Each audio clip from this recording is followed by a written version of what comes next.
வணக்கம் அன்பான நேயர்களே, மீண்டும் ஒரு சந்திப்பு நிகழ்ச்சியில் நேரடியாக சந்திப்பதை இட்டு மிக்க மகிழ்ச்சி. நேயர்களே, கடந்த மார்ச் மாதம் ஐநா மனித உரிமை ஆணையகத்தில் 25வது கூட்டத்தொடர் இடம்பெற்றது. அது நீங்கள் தெரிந்த ஒரு விடயம். இந்த கூட்டத்தொடரில் ஐக்கிய அமெரிக்காவினால் இலங்கையில் இடம்பெற்றதாக கூறப்படுகின்ற போர்க்குற்றம் தொடர்பாக அந்த போர்க்குற்றத்தினை விசாரிப்பதற்கென ஒரு பிரேரணை ஒன்று கொண்டு வந்து பெரும்பான்மை வாக்கெடுப்பினால் அது நிறைவேற்றப்பட்டது. இந்த பிரேரணையில் மிக முக்கியமாக கூறப்பட்ட விடயம்தான் 27வது கூட்டத்தொடரில் இலங்கை மனித உரிமை நிலவரம் தொடர்பாக ஒரு வாய்மொழி மூல அறிக்கையையும் வருகின்ற மார்ச் மாதம், அதாவது அடுத்த வருடம் வருகின்ற மார்ச் மாதம் 28வது கூட்டத்தொடரில் ஒரு நீண்ட விரிவான அறிக்கையினையும் சமர்ப்பிப்பதற்கு தீர்மானம் நிறைவேற்றப்பட்டது. கடந்த வாரம் இடம்பெற்ற 27வது கூட்டத்தொடரில் அந்த வாய்மொழி மூல அறிக்கை வெளிவந்திருக்கின்றது.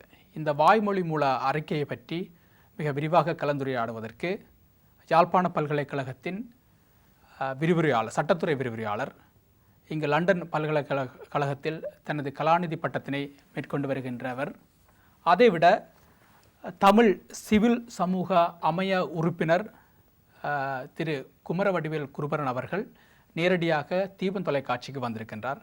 அவரோடு விரிவாக்க பேச இருக்கின்றோம். அந்த அடிப்படையில் குமரவடிவேல் குருபரன் அவர்களை தீபன் தொலைக்காட்சிக்கு அழைப்பதை இட்டு மிக்க மகிழ்ச்சி அடைகின்றேன். வணக்கம் குருபரன். வணக்கம் தங்கேசன். நல்லது குருபரன், நாம் இந்த ஆரம்ப இன்ட்ரடக்ஷனில் கொடுத்த விடயம் தான் உங்களுக்கு தெரிந்த விடயம். அதாவது வாய்மொழி மூல அறிக்கை வெளிவந்திருக்கின்றது. இந்த விடயங்கள் தொடர்பாக நீங்கள் மிக மிக நுட்பமாக அவதானித்து வருபவர். குறிப்பாக இந்த விடயங்கள் தொடர்பாக ஒரு விமர்சன ரீதியாக பார்க்கின்ற ஒரு நபர் என்ற அடிப்படையில் இந்த வாய்மொழி மூல அறிக்கையின் முக்கியத்துவம் என்ன, இதில் என்ன விடயங்கள் முக்கியமாக உங்களுக்கு தெரிகின்றது? நீங்கள் உங்களுடைய முன்னுரையில் குறிப்பிட்டது போல 25ஆம் கூட்டத்தொடரில் நிறைவேற்றப்பட்ட அந்த தீர்மானமானது 2 விதமான அறிக்கைகளை பற்றி பேசுகின்றது. இந்த கூட்டத்தொடரில் 27வது கூட்டத்தொடரில் விவாதிக்கப்பட்ட வாய்மொழி மூல அறிக்கையும் 28வது கூட்டத்தொடர் மார்ச் 2015 நடைபெறவுள்ள 28வது கூட்டத்தொடரில் சமர்ப்பிக்கப்பட உள்ள ஒரு முழுமையான அறிக்கை, காம்ப்ரிஹென்சிவ் ரிப்போர்ட் என்பதும் சமர்ப்பிக்கப்பட இருப்பதை பற்றி அதில் சொல்லப்பட்டிருக்கின்றது. 25வது கூட்டத்தொடரிலே முன்வைக்கப்பட்ட தீர்மானமானது 3 விதமான அறிக்கைகளை பற்றி பேசுகின்றது. குறிப்பாக காம்ப்ரிஹென்சிவ் ரிப்போர்ட் 3 விதமான அறிக்கைகளை பெற்றதாக அமையும் என்பது தீர்மானத்திலே குறிப்பிடப்பட்டிருந்தது. எல்எல்ஆர்சி அறிக்கையினுடைய காலப்பகுதியில் lessons learnt and reconciliation commission கற்றுக்கொண்ட பாடங்களும் நல்லிணக்கத்துக்கான ஆணைக்களுடைய காலப்பகுதியான 2002க்கும் 2011க்கும் இடையிலான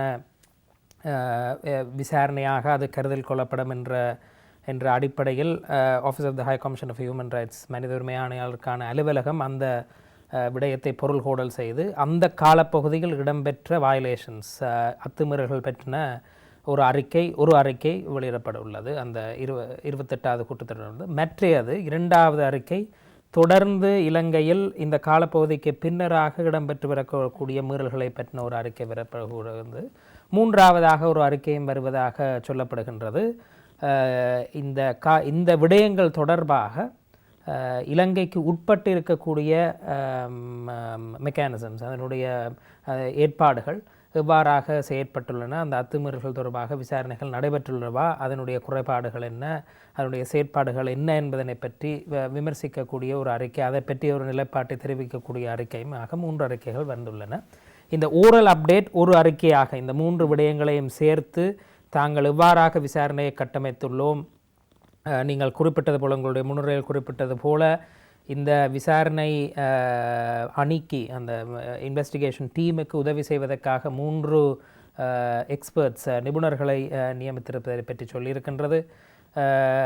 மற்றும் இன்னும் பல விடயங்கள் சொல்லப்பட்டுள்ளன. குறிப்பாக சிவில் சமூகத்துக்கு எதிராக இலங்கையில் நடைபெற்று வரக்கூடிய தாக்குதல்கள், அவர்களை கட்டுப்படுத்திய விதமாக இலங்கை அரசாங்கம் எடுத்து வைத்துள்ள நடவடிக்கைகளை பற்றி குறிப்பிடுகின்றது. காணாமற் போனோர் தொடர்பாக இலங்கை ஜனாதிபதியால் நியமிக்கப்பட்ட விசாரணை ஆணைக்குழு தொடர்பாக அதில் இருக்கக்கூடிய குறைபாடுகள், அதில் இருக்கக்கூடிய பிரச்சனைகளை பற்றி சுட்டி காட்டப்பட்டிருக்கின்றது. அண்மையில் இலங்கை பாராளுமன்றத்தின் முன்னால் சமர்ப்பிக்கப்பட்ட சாட்சியம் அளிப்போருக்கு பாதுகாப்பு அளிக்கக்கூடிய விட்னஸ் ப்ரொடெக்ஷன் பில் தொடர்பான தங்களுடைய நிலைப்பாட்டை சொல்லியிருக்கின்றது. தொடர்ந்து அவர்களுடைய வார்த்தையில் மத சார்ந்த சிறுபான்மையினர், குறிப்பாக முஸ்லிம்கள், கிறிஸ்தவ மக்களுக்கு எதிராக இழைக்கப்பட்ட அநீதிகளை பற்றி சொல்லியிருக்கின்றது. இப்படி பல்வேறு விடயங்களை சொல்லியிருக்கின்றது. இறுதியில் கன்க்ளூஷன், முடிவுரையாக அந்த அறிக்கையை நீங்கள் எடுத்து பார்த்தால், இந்த முன்னர் நடைபெற்ற சம்பவங்களை, வரலாற்றை திரும்பி பார்த்து நடைபெற்ற அத்துமீறல்களை பற்றி சொல்லுவது என்பது எதிர்காலத்தை நோக்கி இலங்கை பிரயாணிப்பதற்கும், குறிப்பாக அதனுடைய ஸ்ட்ரக்சரல் இஷ்யூஸ், கட்டமைப்பு சார்ந்த விடயங்கள் இந்த முரண்பாட்டுக்கிட்டு சென்றன. அவற்றுக்கு தீர்வு காண்பதற்கு இவ்வாறாக நாங்கள் அக்கௌண்டபிலிட்டி, கடந்த காலம் பற்றின ஒரு பொறுப்பு கூறல் என்பது முக்கியமானது என்ற விடயத்தை அதில் வலியுறுத்தியிருக்கிறார். ஸ்ட்ரக்சரல் இஷ்யூஸ் என்ற விடயம் பற்றி அதில் குறிப்பிடப்பட்டிருக்கிறது என்னை பொறுத்தவரையில் ஒரு முக்கியமானதாக கருதலாம். என்னை பொறுத்தவரையில் கரிசனை என்று பார்க்கின்ற பொழுது முதலாவதாக நான் சொல்ல வேண்டியது, இந்த ஊரல் அப்டேனுடைய பந்தி 10 எடுத்து பார்க்கும் பொழுது, இலங்கை அரசாங்கம் தாங்கள் உள்நாட்டு ரீதியாக விசாரணைகளை முன்னெடுத்து வருகின்றோம், ஆகவே இந்த விசாரணை எதற்கு என்ற தோரணையிலே இலங்கை அரசாங்கமும் அது சார்ந்த நாடுகளும் முன்வைக்கின்ற குற்றச்சாட்டுக்கு பதிலளிக்கின்ற மனித உரிமை ஆணையாளர் அலுவலகம் வருகின்ற இடத்திலே ஒரு வசனத்தை போட்டிருக்கின்றார்கள். சர்வதேச விசாரணை நடைபெறுவது என்பது உள்நாட்டு விசாரணைகளை நடத்துகின்ற இலங்கை அரசாங்கத்தினுடைய பொறுப்பிலிருந்து அவர்கள் விடுபட்டதாக அர்த்தமில்லை, அவர்கள் தொடர்ந்து அந்த வேலைகளை செய்ய வேண்டும் என்று சொல்லிவிட்டு இறுதியாக 10ஆம் பந்தியினுடைய இறுதி வசனத்திலே சொல்லுகின்றார்கள்,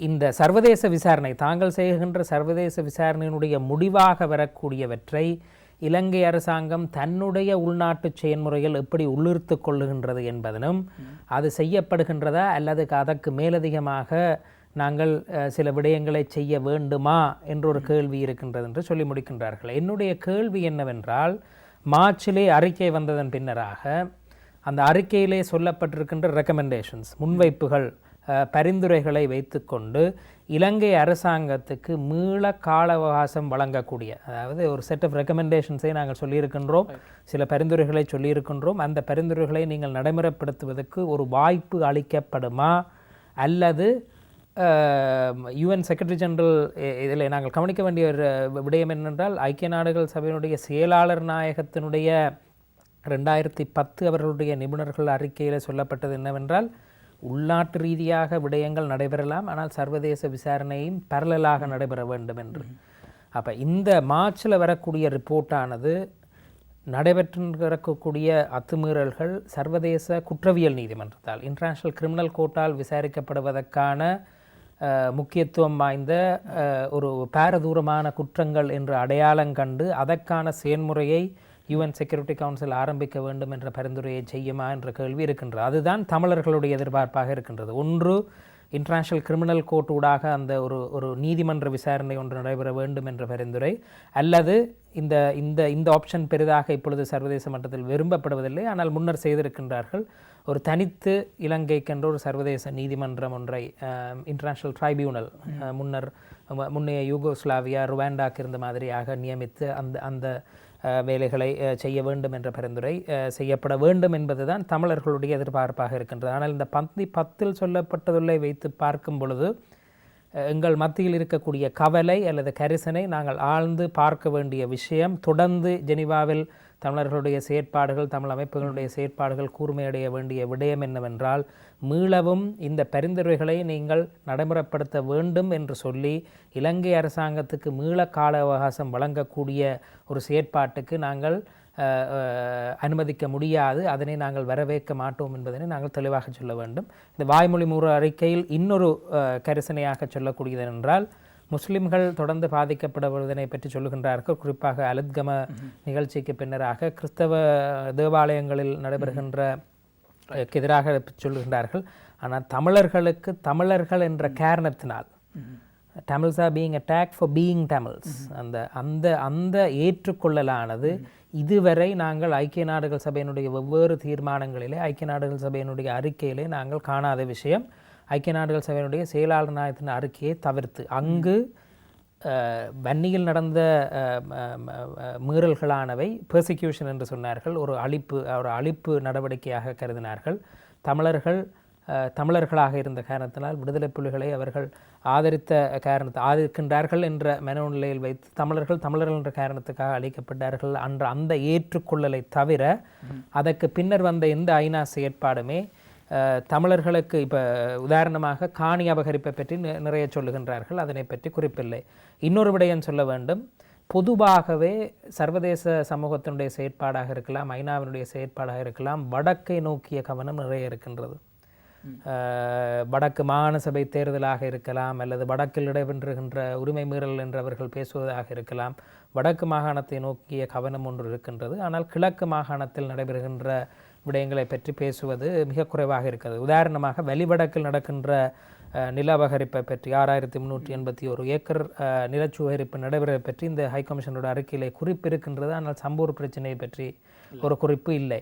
அல்லது வாகரையில் அல்லது கிழக்கு மாகாணத்தினுடைய மட்டக்களப்பின் அம்பாறையில் பல இடங்களில் நடைபெற்றக்கூடிய நில கொள்ளை, நில அபகரிப்பு பற்றி இந்த இடத்தில் குறிப்பு இல்லை என்பது கவலை அளிக்கின்றது. ஆகவே தமிழர்கள் வடக்கு கிழக்கு முழுவதுமே எங்களுடைய தாயகம், எங்களுடைய செயற்பாட்டுக்குரிய தளம் என்ற வகையிலே வடக்கை நோக்கிய கவனம் என்பது கிழக்கை புறக்கணிப்பதாக இருக்கக்கூடாது.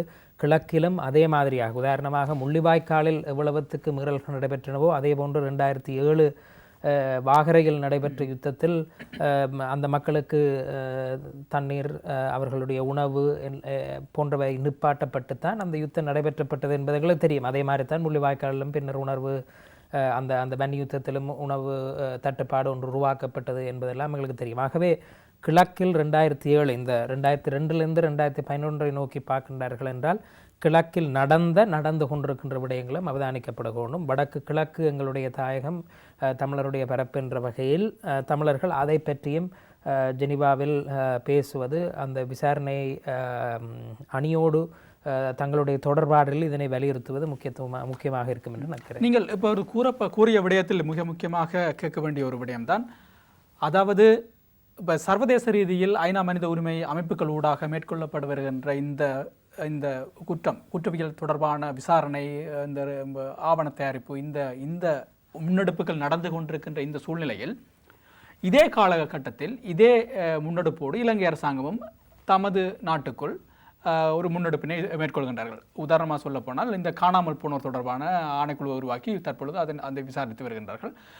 இந்த போர்க்குற்ற விசாரணையை சர்வதேச மட்டத்தில் விசாரிக்க வேண்டும் என்ற முன்னெடுப்பினை ஐநா மனித உரிமை அமைப்புகள் எடுக்கின்ற இந்த சூழ்நிலைகள் தாங்கள் போர்க்குற்றத்தை விசாரிக்கப் போவதாக கூறி குறிப்பாக 6 நபர்களை, எக்ஸ்பர்ட் விசேடத்துவம் பெற்ற நபர்களை சர்வதேசத்திலிருந்து எடுத்து அவர்களும் இதற்கு ஆலோசனை வழங்குவதாக கூறியிருக்கின்றார்கள். அந்த விடயத்தை பற்றி கூட இந்த வாய்மொழி மூல அறிக்கையில் கூறப்பட்டிருக்கின்றது.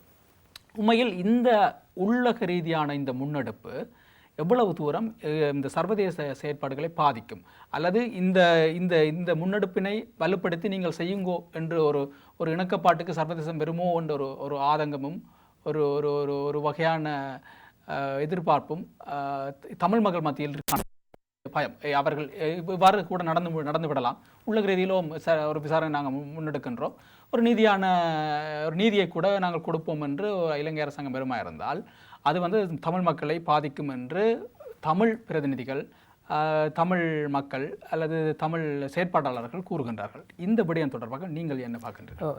இதில் ஒரு கரிசனை இருக்கின்றது என்பது முக்கியமானது. குறிப்பாக எங்களுடைய மக்கள் மத்தியில் அரசியல்வாதிகளால் இன்று எங்களுடைய தெரிந்தெடுக்கப்பட்ட உறுப்பினர்களால் செய்யப்படுகின்ற ஒரு பிரச்சாரம், ஜெனீவா எங்களுக்கு ஒரு விடிவை தரும் என்ற அடிப்படையில் அவர்கள் பிரச்சாரத்தை செய்கின்றார்கள்.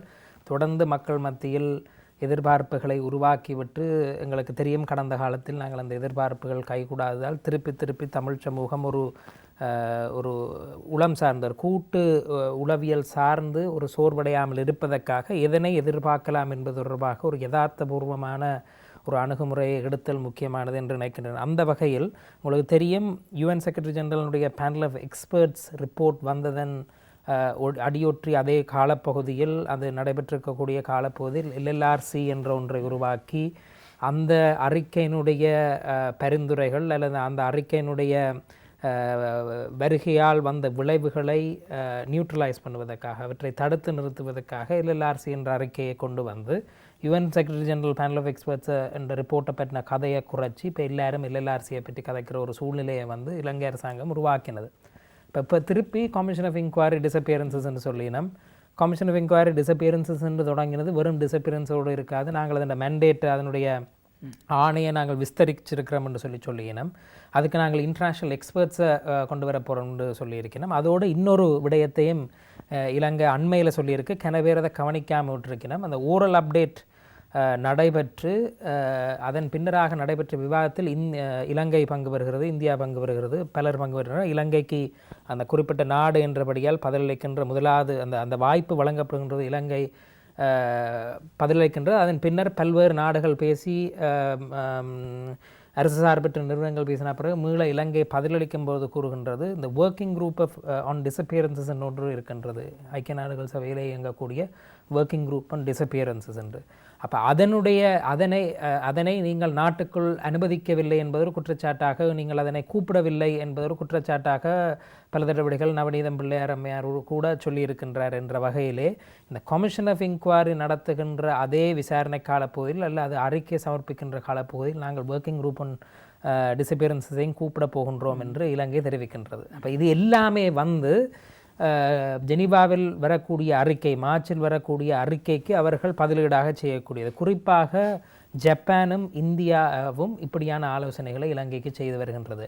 இந்த எக்ஸ்பர்ட்ஸை அப்பாயிண்ட் பண்ணுங்கன்னு சொல்கிறதுல ஜப்பானோட இன்புட், ஜப்பான் குசியகாஷி தலைமையில் இலங்கை தொடர்பாக விவரங்களை கையாளுறதில் ஜப்பான் இந்த முன்னெடுப்பை சொல்லியிருக்கலாம் என்பதை நாங்கள் கவனிக்க வேண்டும். இதை நாங்கள் கொஞ்சம் ஒப்பிட்டு பார்க்கலாம்னு நினைக்கிறேன் இந்த செயல்முறையை. இதுக்கு முதல் எங்களுக்கு பாலஸ்தீனியன் காசா வார் தெரியும், காசா வார் 2014 தெரியும். ஆனால் அதற்கு முன்னரும் காசாவில் யுத்தம் நடைபெற்றது. அதன் பின்னராக UN ஹியூமன் ரைட்ஸ் கவுன்சிலில் ரிச்சர்ட் கோல்ட்ஸ்டோன் தலைமையில் ஒரு அறிக்கை சமர்ப்பிக்கப்பட்டதுன்னு தெரியும். அதுவும் ஒரு மிகவும் காத்திரமான அறிக்கை. இஸ்ரேல் ஹமாஸ் இரண்டு தரப்பையும் பிழைவிட்டது என்று சொல்லி அது அறிக்கை வந்தது. இஸ்ரேல் அப்பொழுதும் நீங்கள் அதனை ஒப்பிட்டு பார்க்கலாம். அப்படின்னா இஸ்ரேல் ரிச்சர்ட் கோல்ட்ஸ்டோனை இஸ்ரேலுக்குள்ளே வர அனுமதிக்கலை, அந்த அணி இஸ்ரேலுக்குள்ளே வர்றதுக்கு அனுமதிக்கலை. ரிப்போர்ட் வந்தால் பிறகு அது ஒரு பக்கச்சார்பான அறிக்கை என்று சொல்லியிருந்தார்கள். அவர்கள் ஹமாஸை பற்றி குற்றம் சாட்டி இருந்தாலும் அந்த அறிக்கையில் அது இஸ்ரேலுக்கு எதிரான ஒரு அறிக்கை, இஸ்ரேலுக்கு எதிராக முன்வைக்கப்பட்ட அறிக்கை, ஒரு பக்கச்சார்பான அறிக்கை என்று சொல்லப்பட்டது. அந்த நேரத்தில் இஸ்ரேல் US உடைய அழுத்தங்களை பிரயோகித்து ஆரம்பத்தில் UN ஹியூமன் ரைட்ஸ் கவுன்சிலில் அந்த அறிக்கை சமர்ப்பிக்கப்படுவதையே டிலே பண்ணிச்சுன்னா பாலஸ்தீனியன் அத்தாரிட்டி மீது மேல் வைச்ச அழுத்தங்களால், US வைத்த அழுத்தங்களால், அப்புறம் பலஸ்தீன மக்கள் மத்தியிலிருந்து பலஸ்தீன அதிகார சபைக்கு ஒரு அழுத்தம் கொடுக்கப்பட பிறகு அவர்கள் அறிக்கையை சமர்ப்பிக்கின்றார்கள். ஆனால் கேள்வி என்னென்றால் அதுக்கு என்ன நடக்குது? ஹியூமன் ரைட்ஸ் கவுன்சிலில் இருந்து அந்த ரிப்போர்ட் அணி UN ஜெனரல் அசம்பிளிக்கு போகணும். ரைட், ஐக்கிய நாடுகள் சபையின் பொதுச்சபைக்கு போகணும். ஐக்கிய நாடுகள் சபையின் பொதுச்சபையிலேருந்து காத்திரமான நடவடிக்கை என்றால் அது பிறகு UN செக்யூரிட்டி கவுன்சிலுக்கு வரணும். அப்போ UN ஹியூமன் ரைட்ஸ் கவுன்சிலில் இருந்து UN ஜெனரல் அசம்பிளிக்கு கொண்டு வரப்பட வேண்டும் என்று கன பேர் வேலை செய்யணும். ஆனால் பலஸ்தீன அதிகார சபையே US அழுத்தங்களால் என்ன செய்யுது, UN ஹியூமன் ரைட்ஸ் கவுன்சிலுக்குள்ளேயே திருப்பி என்ன செய்யணும் என்றால் ரிச்சர்ட் கோல்ட்ஸ்டோன் ரிப்போர்ட்டில் சொல்லப்பட்டிருக்கிற பரிந்துரைகளை இஸ்ரேலும் ஹமாஸும் பின்பற்றி இருக்கணுமா என்று பார்க்குறதுக்கு ஒரு கமிட்டி ஆஃப் எக்ஸ்பர்ட்ஸை பிறகு அப்பாயிண்ட் பண்ணினோம். அந்த கமிட்டி ஆஃப் எக்ஸ்பர்ட்ஸ் ரிப்போர்ட் பண்ணினோம். அந்த கமிட்டி ஆஃப் எக்ஸ்பர்ட்ஸுக்கு 2 காலவாசம் கொடுக்கலாம். 2 ரிப்போர்ட்ஸ் கமிட்டி ஆஃப் எக்ஸ்பர்ட்ஸ்லேருந்து வருது. அப்புறம் அதுக்கு இடையில் அது UN ஜெனரல் அசம்பிளிக்கு போகுது. UN ஜெனரல் அசம்பிளிலேயும் அப்புறம் என்ன தீர்மானம் நிறைவேற்றப்படுது, UN செக்ரட்டரி ஜெனரல் ரிப்போர்ட் பண்ணுங்க இப்படி இந்த அறிக்கையின் மீதாக இஸ்ரேலும் செயற்பட்டிருக்கு, ஹமாஸும் செயற்பட்டிருக்கு, போதிய அளவு இந்த ரெக்கமெண்டேஷன்ஸ் நிறைவேற்றப்பட்டிருக்காண்டு. இப்போ நான் அந்த 10ஆம் பந்தியில் உள்ள கரிசனையை பற்றி சொன்னேன். இப்போ what after the UN human rights council? UN human rights கவுன்சிலில் மார்ச்சில் அறிக்கை சமர்ப்பிக்கப்பட்ட பிறகு என்ன நடக்க போகுது? இது UN ஜெனரல் அசம்பிளிக்கு போகுமா? UN ஜெனரல் அசம்பிளிக்கு போகுமா இருந்தால் அங்கே இலங்கை அரசாங்கத்துக்கு ஆதரவாக இருக்கக்கூடிய இந்த 3ஆம் உலக ஒற்றுமை என்ற பெயரிலே நடக்கக்கூடிய அநியாயங்களும் இருக்குது. 3ஆம் உலகத்தினுடைய கரிசனைகள் என்பது முக்கியமானவை. ஆனால் 3ஆம் உலக ஒற்றுமை என்பது மனித உரிமைகளை மீறுகின்ற, ஜனநாயகத்தின்பால் அக்கறை இல்லாத ஒரு ஏதோ அதுக்காக மேற்கத்தியத்துக்கு இருக்குன்னு நான் சொல்லல. ஆனால் இந்த ஜியோபொலிட்டிக்கல் கான்டெஸ்டேஷனில் ஒரு பூகோள அரசியலினுடைய போட்டியில் மேற்க எதிர்கோணம்ன்றதுக்காக இலங்கையோடு சேர்ந்து கொண்டு சைனா, ஈரான், ரஷ்யா போன்ற நாடுகள் UN ஜெனரல் அசம்பிளியில் பிளாக் பண்ணப்படும். அப்போ எங்களுக்கு உண்மையாக தெரியாது இந்த ரிப்போர்ட்டுக்கு பிறகு என்ன நடக்கும். UN செக்யூரிட்டி கவுன்சில் எடுக்கிறதா இருந்தால் அங்கே வீட்டோ ரஷ்யாவும் சைனாவும் பாதிக்காத ஒரு சூழ்நிலை உருவாகணும். அண்மையில் ஃப்ரான்ஸால் கூட்டப்பட்ட ஒரு கூட்டம் UN செக்யூரிட்டி கவுன்சிலில் நடந்தது. மாஸ் அட்ராசிட்டிஸ் பெரிய அளவில் மீறல்கள் நடைபெற்றக்கூடிய சந்தர்ப்பத்தில் வீட்டோ பவரை பாதிக்கக்கூடாது என்ற ஒரு விவாதம் நடக்குது. அந்த விவாதத்தின் மூலமாக பயன் வருமா, யூஎன் செக்யூரிட்டி கவுன்சிலுக்கு போகுமான்றது தெரியாது. இப்போ உண்டை நாங்கள் தமிழ் மக்கள் கவனிக்கணும்ன்றது இது. மார்ச்சில் அறிக்கை வருகிறது, அந்த அறிக்கை எப்படி வருது, அதன் உள்ளடக்கம் என்னன்றது வேறு விஷயம். ஆனால் அதுக்கு பிறகு என்ன என்பது தொடர்பாக தேர் ஆர் நோ கேரண்டிஸ், எந்த உத்தரவாதமும் இல்லை. யூஎன் செக்யூரிட்டி கவுன்சிலுக்கு போகுமா, யூஎன் ஜெனரல் அசம்பிளிக்கு போகுமா என்றது உண்டு. இன்னொரு விடயத்தையும் சொல்லி முடிக்கிறேன் நான் இந்த கேள்விக்கு விடையாக. எல்லாருடைய கவனமும் இப்போ ஊவா மாகாண சபை தேர்தலில் ஆளுங்கட்சி வெற்றி பெற்றிருந்தாலும் உண்மையில் அவர்களுக்கு அது தோல்வி என்னென்றால் வாக்கு சதவீதங்களில் குறைவு வந்திருக்குன்னு சொல்லி எல்லாரும் ஒரு பெரிய அளவில் ஒரு விவாதம் நடைபெற்று கொண்டிருக்குது. அப்போ மீள யூஎன்பி வருவதற்கான ஆட்சி மாற்றம் ஒன்று வருவதற்கான சாத்தியக்கூறு இருக்கின்றது. ஜனவரியில் அது நடைபெறும் என்றால் நடைபெறுமா நடைபெறாதான்றது வேறு கேள்வி. அதுக்கு நான் இப்போ பதிலளிக்க விரும்பலை. நடைபெறும் என்ற ஒரு அடிப்படையில் செயற்படுபவர்களுக்கு நடைபெறுமாக இருந்தால் மார்ச்சில் வரக்கூடிய அறிக்கை மீதான கரிசனை குறைந்து போகும். ஆள் மாறியாச்சு, மஹிந்த ராஜபக்ஷ இல்லை, அப்போ இனி நாங்கள் என்னத்துக்கு இதில் மினக்கெடுவான் என்ற மாதிரியான ஒரு மனநிலையில் பல நாடுகள் இந்த தீர்மானத்தை கொண்டு வருவதற்கு முக்கியமாக இருந்த நாடுகள் இருக்கலாம் என்பது என்னுடைய கணிப்பு. அல்ல அதோடு சேர்த்து குறிப்பாக கொழும்பை மையமாக கொண்டு செயற்படக்கூடிய சிவில் சமூக அமைப்புகள் மத்தியிலும் அப்படியான ஒரு டெண்டன்சி ஒன்று இருப்பதாக என்னுடைய தகவலும் என்னுடைய கணிப்பு. அப்போ அந்த ரெஜீம் சேஞ்ச் என்பது ஜனவரி பிரசிடென்ஷியல் எலெக்ஷன் நடைபெற்றால் அதில் ரெஜீம் சேஞ்ச் ஆட்சி மாற்றம் நடைபெறுமாக இருந்தால் மார்ச்சில் கவனம் குறையும். பிறகு எல்லாரும் வாங்கோ 13வது திருத்தத்தையும் வச்சுக்கொண்டு ஏதாவது செய்வோம் என்ற ஒரு ரேஞ்சில் போகக்கூடும். இதையும் பற்றி தமிழர்கள் கவனமாக இருக்க வேண்டும். ஆகவே மார்ச் அறிக்கையை நோக்கி அதற்கு சாட்சியம் அளிப்பது என்பது தமிழர்கள் செய்ய வேண்டியது.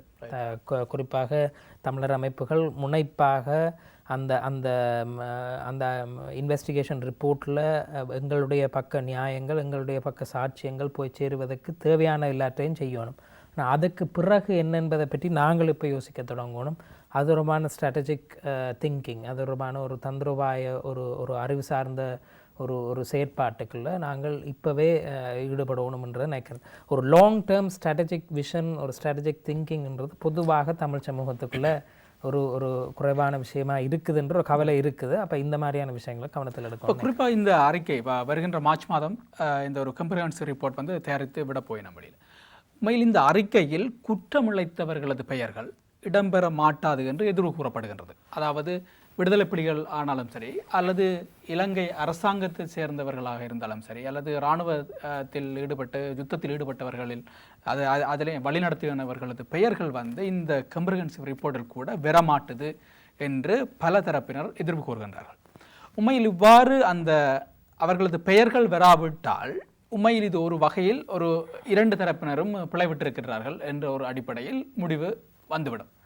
அவ்வாறு வரும்பொழுது நீர்தான் பிழைவிட்டனர் ஆன முறையில் உண்மை அடுத்த கட்டத்துக்கு நகர்த்த போகின்றோம் என்று சொல்வதற்கான இடைவெளி அங்கே இல்லாமல் போகிறதுக்கு வாய்ப்பு இருக்கின்றது. ஒரு வெளி அந்த ஸ்பேஸ் இருக்க முடியாது. உண்மையில் அப்படி உருவாகமான இருந்தால் இந்த ரிப்போர்ட்டின் பயன் என்ன என்ற ஒரு கேள்வி இருக்கின்றது. அதுக்கு உங்களுக்கு கருத்து என்ன? ஏற்கனவே இந்த அறிக்கை வெளிவந்ததன் பின்னர் ஹியூமன் ரைட்ஸ் கவுன்சில் என்ன செய்ய போகின்றது, அதை ஜெனரல் அசம்பிளிக்கு அனுப்புமா, செக்யூரிட்டி கவுன்சிலுக்கு அனுப்புமா, ஐசிசிக்கு ஒரு பேரப்படத்தில் யூஎன் செக்யூரிட்டி கவுன்சில் செய்யுமா என்பதை பற்றி நான் ஏற்கனவே சொல்லிவிட்டேன். இந்த பெயர்களை குறிப்பிடுவது தொடர்பாக அந்தளவுக்கு தங்களுடைய விசாரணைகளை பூர்த்தி செய்து அவர்களால் முடியுமா என்பதை நாங்கள் கவனிக்க வேண்டும். உங்களுக்கு தெரியும், இந்த எக்ஸ்பர்ட்ஸ் நியமிக்கப்பட்டதும் இன்வெஸ்டிகேஷன் டீம் உண்மையாக பூர்த்தி செய்யப்பட்டதும் மிகவும் ஒரு ஆன்ம காலத்தில் தான் போன மாதம் ஆகஸ்ட் அப்படித்தான் அந்த விஷயம் நடந்து முடிஞ்சிருக்குது. ஆகவே அதற்குரிய அவர்களுக்கு இவ்வளவு தூரம் கால அவகாசம், குறிப்பிட்ட நபர்கள் கிரிமினல் இன்டென்ட், அதாவது குற்றவியல் மனப்பாங்கோடு அந்த காரியத்தை செய்தார்கள் என்பதனை நிரூபிக்கக்கூடிய சாட்சியங்களை கொண்டு அந்த விடயத்தை அவர்களால் சொல்வதற்கு தேவையான காலப்பகுதி இருக்கின்றதா? ஒரு சலசலப்புகள் இருக்குது. மார்ச் மாதத்தில் தங்களால் முழு அறிக்கையை சமர்ப்பிப்பதற்கு நேரவாசம் போதவில்லை, ஆகவே இன்னும் நேரவாசம் கேட்கலாம் என்ற மாதிரியான சில கதைகளும் உண்டு. ஆனால் அதன் மற்ற பக்கத்தில் சொல்லுகின்றார்கள், இல்லை, அதனை செய்வதாக இருந்தால் புதிதாக ஒரு ரெசல்யூஷன் கொண்டு வர வேண்டும். புதிதாக ரெசல்யூஷன் கொண்டு வருவதாக, தீர்மானம் கொண்டு வருவதாக இருந்தால் அதற்கு நாடுகளின் ஆதரவு எப்படி இருக்கும் என்பதனை நாங்கள் இப்போது கணிக்க முடியாமல் இருக்கின்றது. அது ஒரு லாங் டயர்சம் ப்ராசஸ். அது மிகவும் நேரத்தையும் வீணடிக்கக்கூடியதென்றவர்கள் மார்ச்சுக்குள் காம்ப்ரிஹென்சிவ் ரிப்போர்ட் போட வேண்டும் என்ற வகையில் தான் அணி செயற்படுவதாக கூறுகிறார்கள். ஆனால் இந்த பெயர்களை குறிப்பிடுவது என்பதற்கு அப்பால் என்னை பொறுத்த வரைக்கும் நான் அதில் அவ்வளவு முக்கியத்துவம் கொடுக்க மாட்டேன். அதனை அவர்கள் செய்ய முடியும் என்றால் அந்த சாட்சியத்தை செய்வார்கள். அது இரண்டு தரப்பும் அவர்கள் மீறியிருக்கிறார்கள் என்பதை தான் சொல்லப் போகின்றார்கள். ஆனால் இந்த மீறல்களுக்கு பொறுப்பானவர்கள், உயிரோடு இருப்பவர்கள், அவர்களுக்கு எதிரான அடுத்த கட்ட செயற்பாடு என்ன என்பதுதான் என்னை பொறுத்தவரையான கேள்வி. வேர் டஸ் இஸ் ரிப்போர்ட் கோ? எங்கே இந்த அறிக்கை செல்லப் போகின்றது?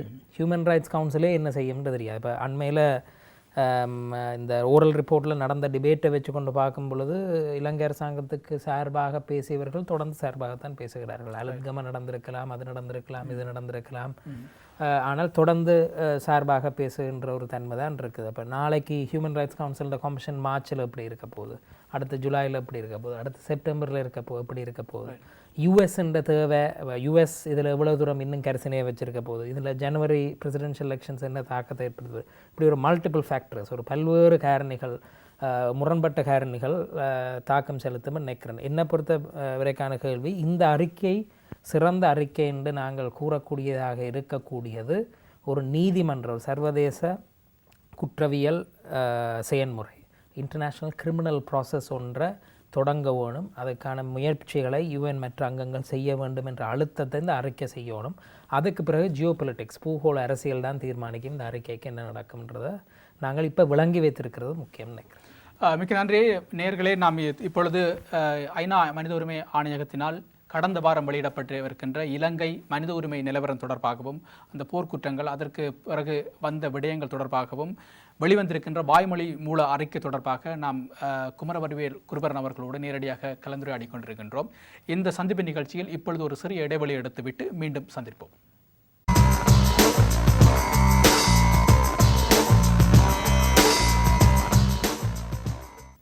ஒரு சிறிய இடைவெளியை தொடர்ந்து மீண்டும் சந்திக்கின்றோம். நாம் கடந்த வாரம் வெளியிடப்பட்டிருக்கின்ற ஐநா மனித உரிமை ஆணையகத்தின் வாய்மொழி மூல இலங்கை தொடர்பான அறிக்கை தொடர்பாக குமரவடிவேல் குருபரன் அவர்களோடு நேரடியாக கலந்துரையாடி கொண்டிருக்கின்றோம். அந்த விடயங்களை மேலும் கதைப்போம்.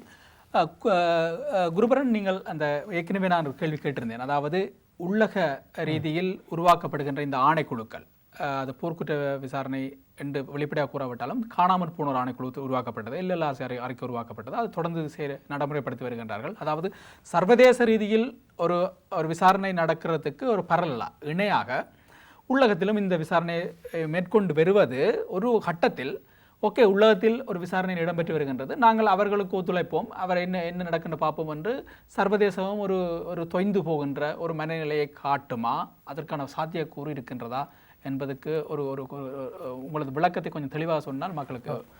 இலங்கை அரசாங்கம் இப்படியான உள்ளக ஆணைக்குழுக்கள், உள்ளக செயல்முறைகள் மூலமாக அதை ஓரளவு கிரெடிபிலிட்டி, தங்களை பாதிக்காத ஓரளவு, அதே நேரம் சர்வதேசமும் ஓரளவேனும் ஏற்றுக்கொள்ளக்கூடிய மாதிரியான சில வேலைகளை செய்யும். உதாரணமாக எல்எல்ஆர்சி ரிப்போர்ட்டில் நடந்தது அக்கௌண்டபிலிட்டி, பொறுப்புக்கூறல், யுத்த நேரம் நடந்த பொறுப்புக்கூறல் தொடர்பாக ஒரு மோசமான அறிக்கை, அதில் ஒன்றுமே இல்லை என்பது எல்லாராலும் ஏற்றுக்கொள்ளப்படுது.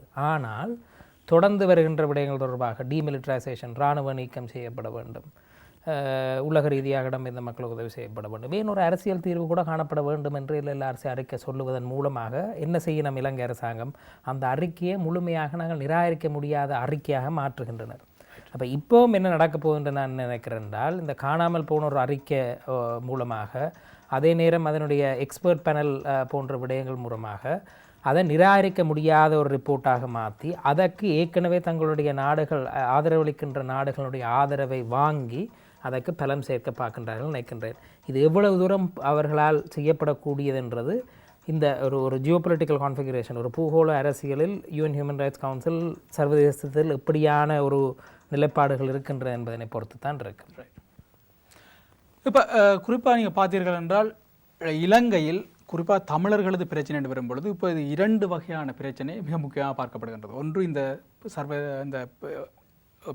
யுத்த விசாரணை, போர்க்குற்ற விசாரணை, மனித உரிமை மீறல்கள், மனிதாபிமான சட்ட மீறல்கள் என்ற அடிப்படையில் ஒரு பக்கம் போகின்ற அதே நேரம் இன்னொரு பக்கம் காலகாலமாக இருந்து வருகின்ற அரசியல் தீர்வு தொடர்பான விடயங்கள், அரசியல் தீர்வு தொடர்பாக பல வகையான கலந்துரையாடல்கள் இடம்பெற்றிருக்கின்றது. பல வகையில் தமிழ் அரசியல் கட்சிகள் கூறியிருக்கின்றார்கள். உண்மையில் இந்த 13 அமெண்ட்மெண்ட் என்று வரும் பொழுது கடந்த வருடம் இடம்பெற்ற அந்த நொதர்ன் ப்ரொவின்சியல் கவுன்சில் எலெக்ஷனில் கூட இந்த 13 அமெண்ட்மெண்ட், அதாவது 13ஆம் திருத்தச் சட்டத்தை பூரணமாக அமல்படுத்துவது என்ற அடிப்படையில் அவர்கள் மக்களிடமிருந்து வாக்கினை பெற்றிருந்தார்கள். குறிப்பாக டிஎன்ஏ அவர்கள் தமது ஆட்சியை அமைத்து இப்போது கிட்டத்தட்ட 1 வருட காலங்கள் பூர்த்தி அடைகின்ற நிலைமை வந்துவிட்டது. ஆனால் இந்த 13ஆம் திருத்தச் சட்டத்தினை முன்னகர்த்துவது தொடர்பாக அல்லது அமல்படுத்துவது தொடர்பாக ஒரு அடி கூட எடுத்து வைக்காத நிலையில் டிஎன்ஏ இருக்கின்ற இந்த சூழ்நிலையில் இந்த 13ஆம் திருத்தச் சட்டத்தை அவர்கள் தொடர்ச்சியாக ஒரு தொடக்க புள்ளியாக கூறிக்கொண்டு வருகின்றார்கள். உண்மையில் இந்த ஒரு நிலைமையை நீங்கள் பார்ப்பாங்க, தொடக்க புள்ளி என்று கூறுவது எவ்வளவு சாத்தியம்? இதை நீங்கள் பார்க்கின்றீர்கள். இப்போ வடக்கு மாகாண சபை ஒரு வருடங்கமாக இருக்கின்றது. தேர்தல் காலங்களிலே நாங்கள் ஆளுநரை மாற்ற வேண்டும், வேலைவாய்ப்புகள் உழவு உருவாக்குவோம், அந்த விவசாய துறையில் உழவு செய்வோம், மீன்பிடி துறையில் உழவு செய்வோம் என்று கூறிக்கொண்டு தான் தமிழ் தேசிய கூட்டமைப்பு வட மாகாண சபை தேர்தலில் போட்டியிட்டது. ஆனால் அதில் ஃபண்டமெண்டலி அடிப்படையில் ஸ்ட்ரக்சரலி கட்டமைப்பு ரீதியாக 13ஆம் திருத்தத்தை வைத்துக்கொண்டு இன்று நாளாந்த வாழ்வில் கூட தமிழ் மக்கள் எதிர்நோக்குகின்ற இன்னல்களை போக்குவதற்காக செய்யக்கூடிய விடயங்கள் 13ஆம் திருத்தத்தில் இல்லை என்பதுதான் உண்மை. உதாரணமாக வடக்கு மாகாண சபையினுடைய நிதி சட்டம் மூலம் ஒரு மிக ஆளுநரோடு ஒரு மிகப்பெரிய ஒரு முரண்பாட்டின் பின்னராகத்தான் இப்பொழுது அவருடைய ஆலோசனைகளை உள்ளடக்கி அதை புறந்தர முடியாமல் அதனை ஆளுடக்கி ஏதோ ஒன்று நாங்கள் நிதி சட்ட மூலத்தை நிறைவேற்றியே ஆக வேண்டும் என்ற சூழலில் அதை நிறைவேற்றி இருக்கின்றார்கள். முதலமைச்சர் நிதியம் ஒன்று உருவாக்கப்பட வேண்டும் என்ற ஒரு மசோதா தாக்கல் செய்யப்பட்டது. அந்த மசோதாவுக்கு ஆளுநர் அனுமதி அளிக்கவில்லை. அதன் காரணமாக இப்பொழுது அந்த மசோதாவையே பின்வாங்கிவிட்டனர் தமிழ் தேசிய கூட்ட முதலமைச்சர் அன்று அவைத்தலைவர் CVK சிவஞானம் அவர்கள் அறிவித்திருக்கின்றார், அந்த மசோதாவையே நாங்கள் பின்வாங்குகின்றோம் என்று சொல்லி. இப்போ நீங்கள் பார்த்தீங்கன்னா நார்த்தர்ன் ப்ரொவின்சியல் கவுன்சிலில் நிதி சம்பந்தமான எந்த சட்ட மூலத்தையும் கொண்டு வருவதற்கு ஆளுநருடைய முன்னனுமதி தேவை. ஆளுநருடைய முன்னனுமதி இல்லாமல் கொண்டு வர இயலாது. அதே மாதிரி நீங்கள் இப்போ ஆளுநரை பார்த்தீங்கன்னா மாகாண பொதுச்சேவை என்ற விஷயத்தில் அவர் முழுமையான அதிகாரம் கொண்டவர். நியமிக்கிற அதிகாரம், நீக்கிற அதிகாரம், அவைக்கு எதிராக ஒழுக்காற்று விசாரணை நடத்துகிற அதிகாரம். இப்போ அதன் பிரகாரம் முதலமைச்சருக்கும் பிரதம செயலாளருக்கும் இடம்பெற்ற முரண்பாடு உச்சநீதிமன்றத்துக்கு உச்சநீதிமன்றம் தீர்மானித்திருக்கிறது, சுப்ரீம் கோர்ட் தீர்மானித்திருக்கின்றது. சீஃப் செக்ரட்டரி பிரதம செயலாளர் வென்றவர் மத்திய அரசாங்கத்துக்கு கீழ் வரக்கூடிய ஒரு நபர். அந்த மத்திய அரசாங்கத்துக்கு கீழ் வரக்கூடிய செயலாளருக்கு முதலமைச்சர்கள் கட்டளை இடையிலாது. அவர் செய்த ஒரு சர்க்குலர், அவர் கொண்டு வந்த ஒரு சுற்றுநிருபத்தை பிழை கண்டு அது செய்ய இயலாது, அந்த விடயத்தை செய்ய முடியாது என்று அவர்கள் சொல்லியிருந்தார்கள். இவை யாவுமே எங்களுக்கு தெரிந்த விடயத்தை நிரூபிக்கின்றன. அதாவது 13ஆவது திருத்தத்தை வைத்துக்கொண்டு எங்களுக்கு அப்பால் நகர்வதற்கு ஏன் எங்களுடைய மக்களுக்கு தேவையான இந்த கோஷத்தை வைத்து தான் தமிழ் தேசிய கூட்டமைப்பு போட்டியிடுது. தேவையான சில நடவடிக்கைகள் எங்களால் எடுக்க வேண்டும் என்ற அடிப்படையில் தான் செய்தார்கள்.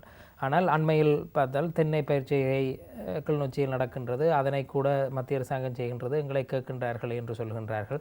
அப்படியாக பல விடயங்களிலே வடக்கு மாகாண சபை மக்களுடைய நாளாந்த பிரச்சனைகள் தீர்வாக கூட அண்மையில் வறட்சி உங்களுக்கு தெரியும். வடக்கு மாகாணத்தில் வீரியமாக அந்த வறட்சியினுடைய பாதிப்பு இருந்த பொழுது தண்ணீர் வழங்குகின்ற செயற்பாட்டில் கூட மத்திய அரசாங்கம் மற்ற மாகாணங்களைப் போல இல்லாமல் வட மாகாணத்துக்கு நிதி அளிக்காமல் இருந்தது என்றெல்லாமே இருக்கின்றது. அப்போ ஃபிஸ்கல் ரிலேஷன்ஸ் என்று பார்க்க, நிதி சார்ந்த உறவுகள் என்று பார்க்கையும் மத்திய அரசாங்கம் வழங்குகின்ற நிதியிலே 90% நிதியை 90% நிதியை தங்களுடைய மாகாண பொதுச்சேவைக்கு சம்பளம் கொடுப்பதில் தான் செலவழிக்கின்றன. கேபிட்டல் எக்ஸ்பெண்டிச்சர் ஒரு முதல் சார்ந்த ஒரு முதலீட்டில் சமர்ப்பிப்பதற்கான இடைவெளி மாகாண சபையினுடைய 13ஆம் திருத்தத்தில் இல்லை. அதே போன்று தான் எங்கள் காணியையும் பார்த்தோம் என்றால் எங்களுக்கு மிக பிரச்சனையாக இருக்கக்கூடிய காணி அபகரிப்பு என்ற விஷயத்தில் லேண்ட் அக்விஷன் என்ற அலுவல் மத்திய அரசாங்கம், காணி சுவீகரிப்பு என்ற விஷயம் மத்திய அரசாங்கத்தால் மட்டும் செய்யப்படக்கூடிய நடவடிக்கை. மாகாண சபையினுடைய ஆலோசனையை கேட்கலாம் என்றிருக்கின்றது. அந்த ஆலோசனையை கேட்டு என்ன செய்ய வேண்டும் ஸ்டேட் லேண்ட் அரசகாணி தொடர்பான விடயத்திலே அது மத்திய அரசாங்கத்துக்குரிய விடயம் என்பது எங்களுக்கு தெரியும். அப்போ நாங்கள் எதனை சொல்ல வந்தோம், தமிழ் சிவில் சமூகம் அமையம் குறிப்பாக தமிழ் தேசிய கூட்டமைப்பு கிழக்கு மாகாண சபை தேர்தலில் போட்டியிடும் போதும் சரி, வடக்கு மாகாண சபை தேர்தலும் பொழுது இந்த போட்டியிடுகின்ற தீர்மானம் எங்களுடைய அரசியலில் ஒரு பெரிய ஒரு தாக்கத்தை ஏற்படுத்த போகின்றது. அதனுடைய தாக்கத்தை நாங்கள் அண்மையில் UN ஜெனரல் அசம்பிளியில் உரையாற்றிய மஹிந்த ராஜபக்ஷன் உரையில் கேட்டீர்கள் என்றால் அவர் சொல்லுகின்றார், வடக்கு மாகாணத்தில் மீள நான் ஜனநாயகத்தை நிலைநாட்டிவிட்டேன். அப்போ இலங்கை அரசாங்கத்துக்கு இதுதான் பேசுபொருள்.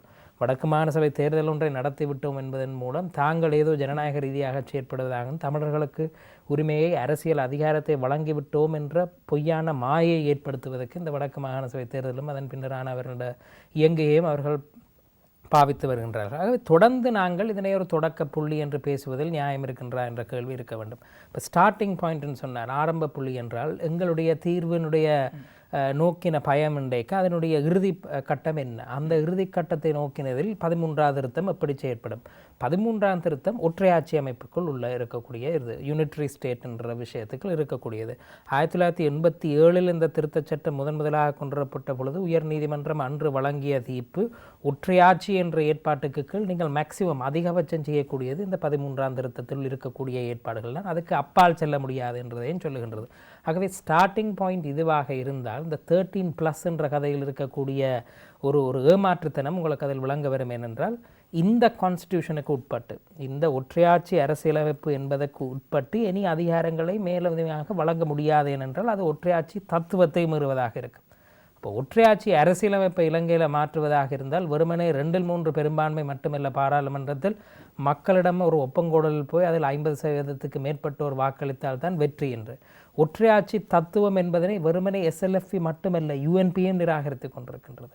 ஆகவே ஒற்றையாட்சி அரசுக்குள் தீர்வு என்பதை தமிழ் தேசிய கூட்டமைப்பு நிராகரிக்கின்றதாக இருந்தால் இந்த ஆரம்ப புள்ளி ஸ்டார்டிங் பாயிண்ட் என்ற கதை எங்கிருந்து வருகின்றது என்பது எங்களுக்கு தெரியவில்லை. உதாரணமாக 2012 தமிழரசு கட்சி மாநாட்டில் உரையாற்றிய திரு இரா சம்பந்தன் அவர்கள் 13க்கு மேலான ஒரு புள்ளியை தீர்வுக்கான ஆரம்ப புள்ளியாக கருதலாம் என்று பேசியிருந்தார். அப்போ அந்த 13க்கு மேலான புள்ளி அது ஒற்றையாட்சி அரசியலமைப்புக்கு உள் இருக்கின்றதா வெளியில் இருக்கின்றதா? வெளியில் இருக்கிறது என்றால் ஏன் 13ஆம் திருத்தத்தை பற்றி பேசுகின்றோம் என்றால் கேள்வி இருக்குது. இதனுடைய பின்னணி என்னவென்றால் அது ஜனாதிபதி ரணசிங்க பிரேமதாசாக இருக்கலாம், ஜனாதிபதி சந்திரிகா பண்டாரநாயக குமாரதுங்கா இருக்கலாம், பிரதமர் ரணில் விக்ரமசிங்கனுடைய காலப்பகுதியாக இருக்கலாம். இந்த 3 காலப்பகுதியில் நடைபெற்ற பேச்சுவார்த்தையில் பார்த்தால் ஒருத்தருமே சொல்லவில்லை 13 முதலாம் புள்ளியாக கொள்ளுங்கோட்டு. ரைட். அப்போ மீள எங்கேருந்து இந்த 13ஆம் திருத்தம் பற்றின பேச்சு ஆரம்ப புள்ளி என்ற பேச்சு வருதுன்னா 2009க்கு பிறகு தான் வருது. அந்த ஜனாதிபதி மஹிந்த ராஜபக்ஷ அப்பாயிண்ட் பண்ண APRC all party representative conference சர்வகட்சி மாநாட்டிலும் அதனுடைய இடைக்கால அறிக்கையிலும் இந்த 13 முழுமையாக நடைபெறுத்தல் ப்ளஸ் என்ற கதைகள் எல்லாம் பெறுகிறது. ஆனால் வீரியம் பெற்று வருவது 2009க்கு பின்னர் இந்தியாவுடைய தலையிட்டால். இந்தியாவை பொறுத்தவரையில் 13ஆம் திருத்தம் அவர்களுக்கு முக்கியம் ஏனென்றால் இந்திய இலங்கை ஒப்பந்தம் முக்கியம். இந்திய இலங்கை ஒப்பந்தம் அவர்களுக்கு ஏன் முக்கியம் என்றால் இந்திய இலங்கை ஒப்பந்தத்தில் பிரதானமாக சொல்லப்பட்ட விடையில் அதனுடைய அனெக்ஷரில் இருக்கக்கூடிய அதனை அடியொற்றி வந்திருக்கக்கூடிய அவர்களுடைய பாதுகாப்பு ஏற்பாடுகள், அதாவது ஏறத்தாழ இலங்கையானது 3ஆம் நாடொன்றோடு பாதுகாப்பு உடன்பாடுகளை இந்தியாவுக்கு எதிராக இருக்கும் அளவுக்கு செய்ய முடியாது என்ற ஏற்பாடு இருக்கின்றது. அண்மையில் இலங்கை பாராளுமன்றத்தில் சீனாவுக்கு திருகோணமலையில் 1200 ஏக்கர் காணியை அவர்களுடைய விமானப்படைத்தளம் ஒன்றை அமைப்பதற்காக அல்ல அது தொடர்பான ஒரு ஏற்பாடு ஒன்றுக்காக வழங்குவது என்ற விடயம் வந்த பொழுது திரு ரணில் விக்ரமசிங்கே எதிர்க்கட்சி தலைவர், இரா சம்பந்தன் தலைவர் தமிழ் தேசிய 2 பேருமே சொல்லுகின்றார்கள் இது இலங்கை இந்திய ஒப்பந்தத்துக்கு எதிரானது என்று. அப்போ உங்களுக்கு தெரியுது இது இந்த 13ஆம் திருத்தத்துக்கு ஏன் இந்தியா இவ்வளவு முக்கியத்துவம் கொடுக்குதுன்னு சொல்லி. அப்போ தொடர்ந்து 13+13 வச்சிருக்கணும், 13ஆம் திருத்தம் எங்களுக்கு வேணும் என்று இந்தியா பேசுவதற்கான காரணம் தங்களுடைய பாதுகாப்பு நலன் சார்ந்து. இதில் ஒன்றை நான் சொல்லி வைக்க விரும்பினேன் என்றால் 28 அக்டோபர் 1987 இந்த 13ஆம் திருத்தத்தினுடைய உள்ளடக்கம் தொடர்பாக நீண்ட பேச்சுவார்த்தைகளை ராஜீவ்காந்தி அரசாங்கத்தோடும் அப்பொழுது இலங்கை அரசாங்கத்தோடு நடத்தி வந்த TULF தமிழர் விடுதலை கூட்டணியுடைய தலைவர்களான சிவசிதம்பரம், அமிர்தலிங்கம், சம்பந்தன், இந்த 3 பேரும், அப்பொழுது திரு சம்பந்தன் அவர்கள் அதனுடைய துணைத் தலைவராக இருந்தால் அந்த நேரத்தில் இறுதியாக ராஜீவ்காந்திக்கு ஒரு கடிதம் எழுதுகிறார்கள். இந்த 13ஆம் திருத்தத்தில் ஒன்றுமே இல்லை, வெவ்வேறு அதிகாரங்களை அவர்கள் பட்டியலிட்டு காட்டி இது ஒன்று இருக்குது, இந்த 13ஆம் திருத்தத்தை ஏற்றுக்கொள்ளுங்கள் என்று எங்களுடைய மக்களுக்கு எங்களால் சிபாரிசு செய்ய முடியாமல் உள்ளது.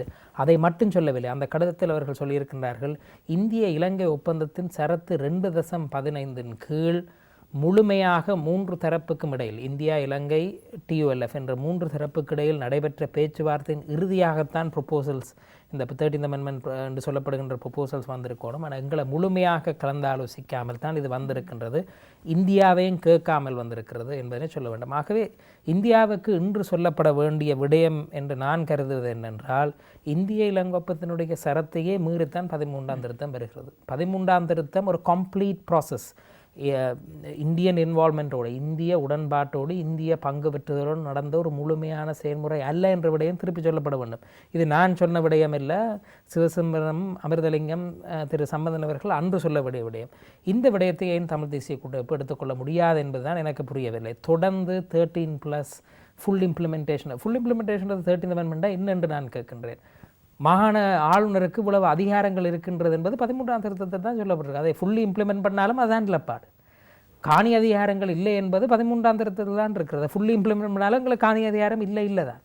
போலீஸ் அதிகாரங்கள் எங்களுக்கு அப்போ முதலமைச்சர் வரதராஜ பெருமாள் சொன்ன மாதிரி அதுதான் நான் சொல்கிறேன். EPRLF இந்த விஷயத்தை அப்போவே சொல்லியிருந்தது.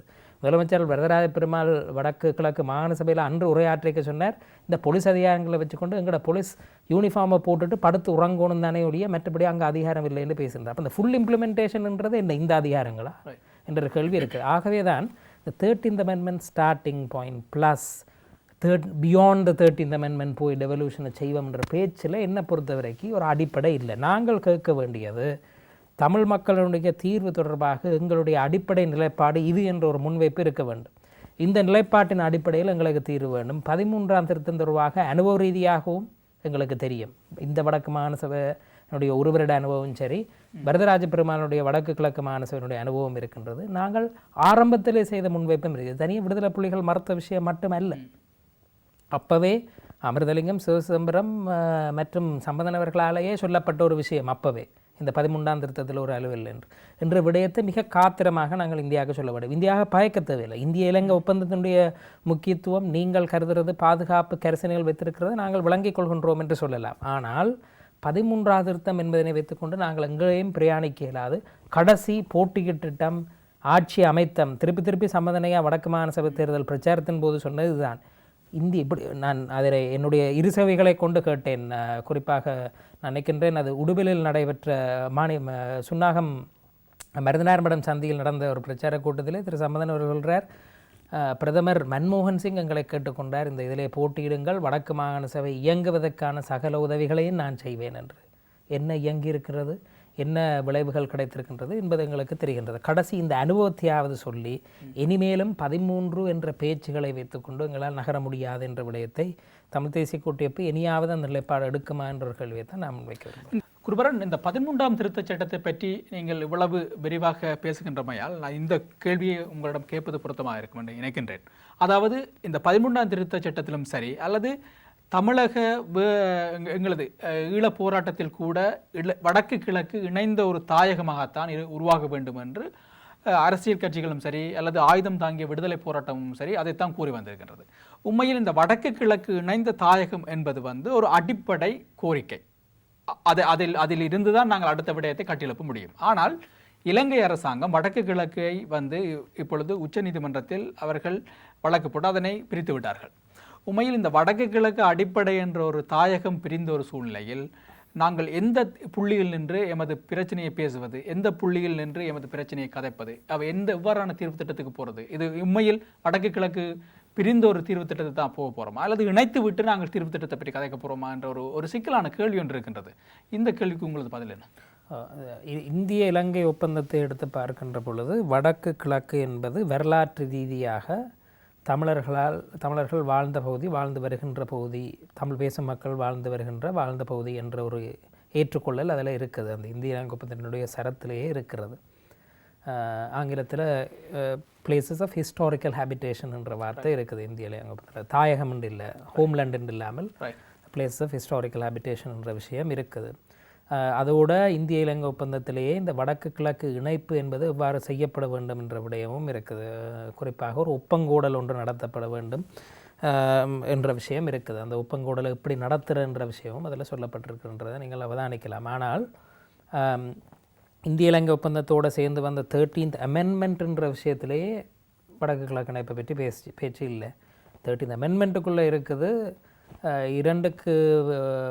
ஒன்றுக்கு மேற்பட்ட மாகாணங்கள் இணைந்து செயற்படலாம், ஒரு முதலமைச்சர், ஒரு ஆளுநர், ஒரு மாகாண சபையை கொண்டு இருக்கலாம். அது பாராளுமன்றத்துடைய தீர்மானம் ஒன்றின் மூலமாக, ஒரு ரெசல்யூஷனின் பார்லிமெண்ட் மூலமாக செய்யப்படலாம் என்ற விடயம் 13th அமெண்ட்மெண்ட்டில் இருக்குது. ஆனால் வடகிழக்கு இணைஞ்சிருக்கணும்ன்ற பற்றின விஷயம் 13th அமெண்ட்மெண்ட்லேயே இல்லை. ப்ரொவின்ஷியல் கவுன்சில் ஆக்டிலையும் இந்த விஷயம் பேசப்பட்டிருக்குது ஒப்பந்தம் பற்றி.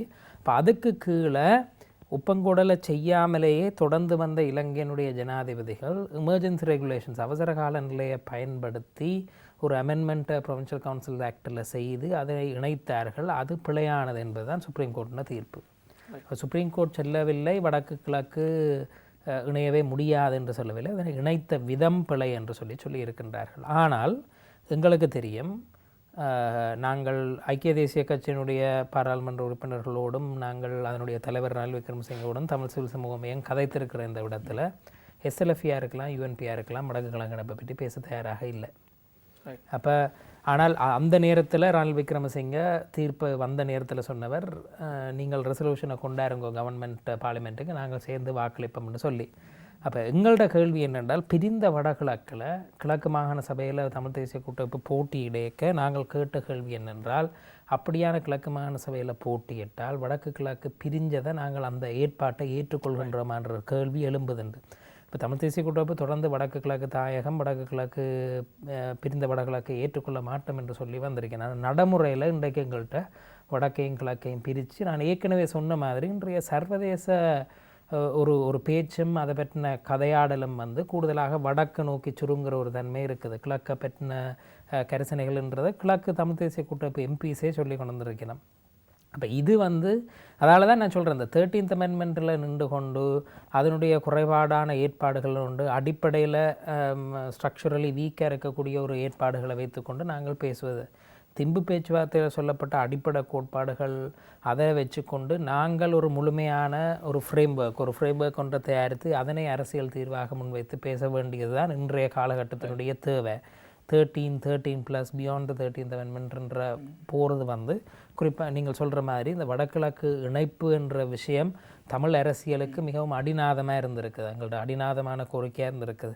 அதில் இயங்குகையில் நாங்கள் அதனை பற்றி பெருசாக கரிசனை இல்லாமல் செயற்படுற மாதிரியாக காட்டுது. தொடர்ந்து வார்த்தையால் நாங்கள் அதை எங்களுக்கு தேவை என்று சொல்லி கொண்டு வந்தாலும் இயங்குகையில் அதை காட்ட முடியாமல் இருக்குன்னு நான் நினைக்கிறேன். இன்ஃபேக்ட் நான் தமிழ் தேசிய கூட்டமைப்போடு தமிழ் சிவில் சமூகத்தின் ஊடாக நாங்கள் பேசுகின்ற பொழுது நான் கேட்ட ஒரு விடயம், சரி ரெண்டுலேயுமே போட்டியிட்டீங்க, தனித்தனியாக உங்களுக்கு ஆக்கள் இருக்கணும், இங்கே 30 பேர் இருக்கணும் வடக்கு மாகாண சபையில், கிழக்கு மாகாண சபையில் உங்களுக்கு 11 பேர் இருக்கணும், ஏன் இந்த வடக்கு மாகாண சபையிலையும் கிழக்கு மாகாண உறுப்பினர்களையும் சேர்ந்து நாங்கள் அரச கட்டமைப்புக்கு வெளியாக ஒரு பொலிட்டிக்கல் அசம்பிளியை நாங்கள் ஒரு அரசியல் சபை ஒன்றை உருவாக்கக்கூடாது? வடக்கு கிழக்குன்ற விடயம் இன்னும் அந்த அந்த அந்த ஐடியா இன்னும் உயிர்ப்போடு இருக்கின்றதை காட்டுறதுக்கு உதவும். வடக்கு மாகாண சபை உறுப்பினர்களும் கிழக்கு மாகாண சபை உறுப்பினர்களும் சேர்ந்து சில முடிவுகளை எடுக்கலாம், தங்களோட மாகாணங்களில் தங்களோட சொந்த இடங்களில் செய்வதற்கு தேவையான எங்களுக்கு தமிழர்களுக்கு பொதுவாக இருக்கக்கூடிய பிரச்சனைகளை பற்றி பேசுவதற்கான அரங்காகவும் வாய்ப்பாகவும் சில தீர்மானங்களை எடுப்பதற்கான ஒரு அவயமாகவும் அது இருக்கலாம்னு சொல்லி.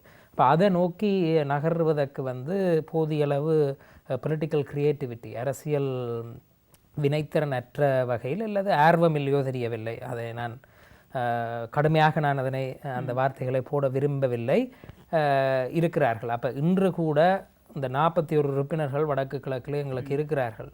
அதனை வைத்துக்கொண்டு வடக்கு கிழக்கை உயிர்ப்பாக வைத்திருக்கக்கூடிய அரச கட்டமைப்புக்கு வெளியிலே இருந்து செய்யக்கூடிய அதே சாத்விக ரீதியாக ஜனநாயக ரீதியாக உருவாக்கக்கூடிய கட்டமைப்புகளுக்கான வாய்ப்பு இருக்குது.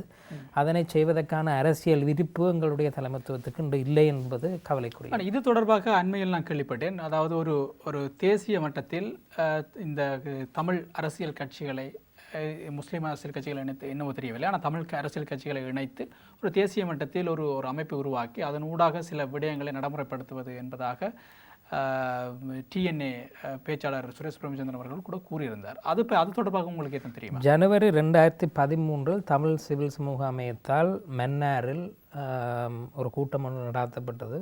அதிலே தமிழ் தேசிய கூட்டமைப்பு, தமிழ் தேசிய மக்கள் முன்னணி மற்றும் நாங்கள் அமையத்தினர், சிவில் சமூக அமையத்தினர் 3 தரப்புமே பங்கு பெற்றிருந்தோம். அதில் நாங்கள் வைத்த கோரிக்கை, இந்த தமிழ் தேசிய சபை, தமிழ் நேஷனல் கவுன்சில் ஒன்று உருவாக்கப்பட வேண்டும். அதனுடைய 2 முக்கிய பணிகளாக, ஒன்று மக்கள் நாளாந்தம் எதிர்நோக்குகின்ற பிரச்சனைகளுக்கு தீர்வு, அதற்கு தேவையான போராட்டங்களை இணைந்து கூட்டாக ஒழுங்கமைக்கப்பட்ட பாதையிலே தீர்வுகளை நோக்கிய பாதையிலே அத்தகைய போராட்டங்களை செய்வதற்கான ஒரு கூட்டு முன்னணியாக இது செயற்படும் என்ற வகையில். 2வது நோக்கம், இந்த தமிழ் மக்களுடைய தீர்வு பொதியை முன்கொண்டு வருவதற்கு தேவையான ஆயத்த பணிகளை அதனூடாக செய்வதென்பது.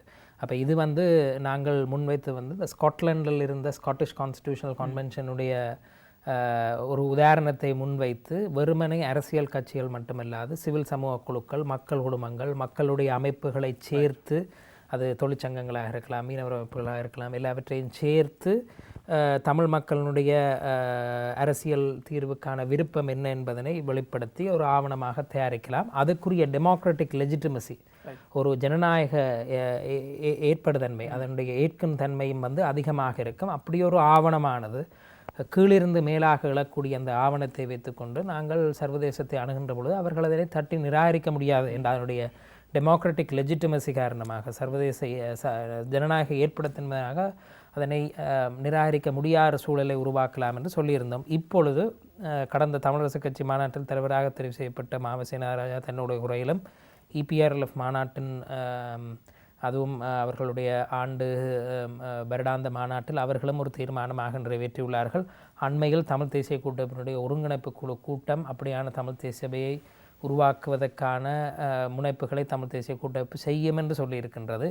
ஆனால் குறிப்பிட்ட ஒரு கட்சியினுடைய மேலாதிக்கம் இல்லாது உண்மையாக, உணர்வுபூர்வமாக, உளபூர்வமாக அனைத்து மக்களையும், அனைத்து கட்சிகளையும், தமிழ் தேசியத்தின் பால் உணர்வுள்ள மக்கள் கூட்டங்கள், சிவில் சமூக அமைப்புகள், கட்சிகளை சேர்ந்து வேறு செய்வதற்கு தமிழ் தேசிய கூட்டமைப்பு முன்வர வேண்டும். முன்வந்தால் இந்த தமிழ் தேசிய சபையூடாக நாங்கள் நான் சொன்ன அந்த 2 நடவடிக்கைகளையும் செய்வதற்கான வாய்ப்பு இருக்குது. அதை செய்வதற்கான ஒரு அரசியல் நீள்தூர பார்வை என்பது எங்களுடைய அரசியல்வாதிகளிடம் ஜனவரி 2013 நாங்கள் அந்த கூட்டத்தை கூட்டிய போது காண முடியாமல் இருந்தது. இன்று ஏறத்தாழ 2 வருடத்துக்கு பின்னர் மீள அந்த கதை வருகின்றது. பொறுத்திருந்து தான் பார்க்க வேண்டும் என்ன பலன் அதன் ஊடாக வரும் என்பதை நாங்கள். இப்போ குறிப்பாக இந்த அரசியல் தமிழர்களின் அரசியல் தீர்வு திட்டமிட்டு வரும் பொழுது உடனடியாக TNA போன்ற அரசியல் தலைமைகள் இந்தியா நோக்கி பயணிக்கின்ற போக்கு காணப்படுகின்றது. இந்தியா நோக்கி பயணிக்கும் பொழுது கடந்த மாதம் கூட TNAயிலிருந்து முக்கிய பிரமுகர்கள் பிரதமர் நரேந்திர மோடி அவர்களை சந்தித்திருந்தார்கள், அங்கு பேசியிருந்தார்கள். நரேந்திர மோடி கூட தமக்கு சில புத்திமதிகளை கூறியதாக எல்லாம் சம்பந்தன் ஐயா அவர்கள் கூறியிருந்தார். உண்மையில் இந்த விடயம் தொடர்பாக நாம் கடந்த வாரம் கூட நடராஜன் அவர்களோடு, தமிழகத்தின் சமூக செயற்பாட்டாளர் நடராஜன் அவர்களோடு பேசியிருந்த பொழுது அவர் கூறியிருந்த விடயம்தான், இவர்கள் தமிழகத்தில் தமிழோடு உரையாடாமல் ஒரு உடனடியாக டெல்லியோடு தொடர்பினை வைத்திருக்கின்றார்கள். இது ஒரு வகையில் அவர்கள் என்ன விடயத்தை பேசினார்கள் என்பதனை தொடர்ந்தும் அதனை அவதானிப்பதற்கு அல்லது அதனை ஒரு வகையில் உந்து சக்தியாக இருந்து அதனை மேலும் முன்னேற்றி செல்வதற்கான ஒரு வாய்ப்பினை இது இல்லாது செய்துவிடும்.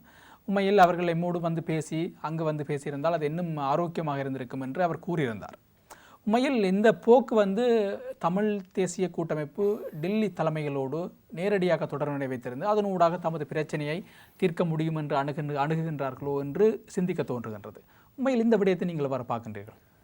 தமிழ் தேசிய கூட்டமைப்புடைய வெளியுறவு கொள்கை இந்தியாவை மத்தியமாக கொண்டு ஒரு இந்தியன் சென்ட்ரிக்னஸ் இருக்குது என்பது தொடர்பான விமர்சனம் இருக்கின்றது. இந்தியாவை தவிர்த்து ஒரு தீர்வு அரசியல் தீர்வாக இருக்கலாம், தமிழ் மக்களுடைய விடயங்களிலே ஒரு மாற்றத்தை கொண்டு வர முடியாது என்பது உண்மையாக இருந்தாலும் இந்தியன் சென்ட்ரிக்னஸ் என்பதனை தவிர்க்கப்படலாம், இந்தியாவை மத்தியமாக கொண்டு மட்டும் செயற்படுதல் என்பதனை தவிர்க்கப்படலாம்.